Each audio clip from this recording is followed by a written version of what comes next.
Department of Justice, United States Attorney for the District of Montana. I have not seen a memo from the District of Montana. Not high enough priority for you? That's not the question. I don't. It is the question. Answer my question. Is it not a high enough priority for you when you're threatening parents with 13 different federal crimes? These aren't crimes of violence. You've testified today. You're focused on violence. That's not what your U.S. attorneys, they work for you. That's not what they're saying. You haven't seen it because it's not a high enough priority, or what? Question of priority. No one has sent me that memo, so I haven't seen it. What do you mean no one has sent you the memo? You run the United States Department of Justice, do you not? There are 115,000 employees of the Department of Justice. Indeed, and you are in charge of every one of them. And this was a not sufficiently important case that you issued a memo. You, over your signature, issued a memo involving the FBI and the Department of Justice in local school boards, local school districts. Your U.S. attorneys are now threatening prosecution with 13 different crimes, but it's not a high enough priority for you. It got lost in the mix. I'll send again. I've never seen that memo. That's what concerns me, General Garland. Well, it wasn't sent to me. I hope you will assure your constituents that what we are concerned about here is violence and threats of violence. That only leads me to conclude, General Garland, all I can conclude from this is either that you're not in control of your own department, or that, more likely, what I think to be the case, is that you knew full well that this is exactly the kind of thing that would happen. When you issued your memo, when you involved the Department of Justice and all of its resources, and the FBI and all of its resources in local school boards and local school districts, you knew that federal prosecutors would start collecting crimes that they could use against parents. You knew they would advise state and local officials that these are all of the ways parents might be prosecuted. You knew that that was the likely outcome. And that's exactly what's happened.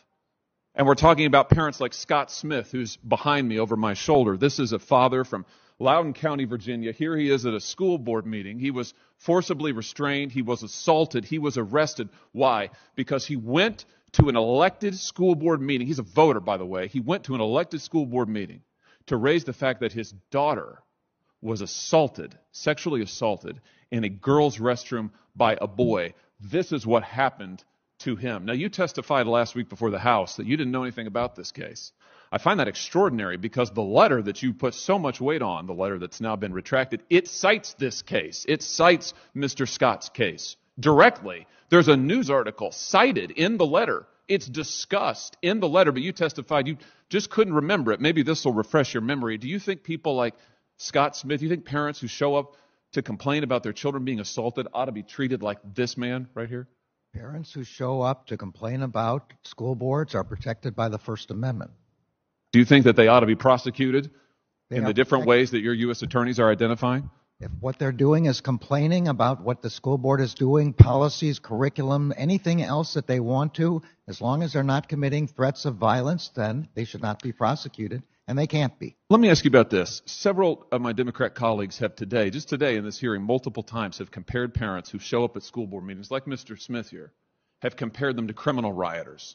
You think that's right? You think that a parent who shows up at a school board meeting, who has a complaint, who wants to voice that complaint, and maybe she doesn't use exactly the right grammar, you think they're akin to criminal rioters? Do you agree with that?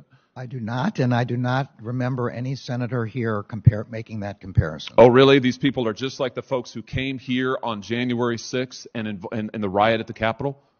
I don't think they were referring to the picture that you're showing there. Well, I certainly would hope not, but they were referring to parents who go to school board meetings. Mr. Smith is a parent who went to a school board meeting. I'll leave it at this, General Garland. You have weaponized the FBI and the Department of Justice. Your U.S. attorneys are now collecting and cataloging all the ways that they might prosecute parents like Mr. Smith because they want to be involved in their children's education and they want to have a say in their elected officials. It's wrong. It is unprecedented, to my knowledge, in the history of this country, and I call on you to resign.